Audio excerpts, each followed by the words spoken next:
সফল হয়েছি, 20% সফল করবো। যতক্ষণ পর্যন্ত আমাদের এমপি এমএলএ সাহেব সভাধিপতি ভিডিও কাবিলপুরে না আসছে, ততক্ষণ পর্যন্ত আমাদের আন্দোলন চলবে। এই কাবিলপুরের রাস্তা নেই, সভাধিপতির চোখ নাই। কাবিলপুরের রাস্তা নেই, সভাধিপতির চোখ নাই। টাকাগুলি ফেরত দেয়। আপনারা অনেকে জানেন 237 কোটি টাকা ফেরত দিয়েছে।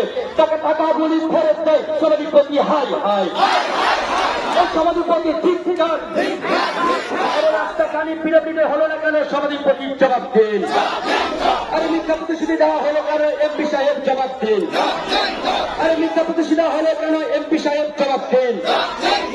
আমাদের এমপি সাহেব কি বলেছিলেন? ভোটের পরে প্রথম কাজ করলে ভোটের পরে প্রথম কাজ করবো বলে কোথায় আস? ভোটের পরে প্রথম কাজ এমপি সাহেবকে বলছি, ভোটের পরে প্রথম কাজ করবো বলে কোথায় আস? এমপি সাহেব দেখা দিন, প্রতিশ্রুতির জবাব দিন। ভোটের পরে প্রথম কাজ করবো বলে কোথায় আস? এমপি সাহেব দেখা দিন, জবাব দিন।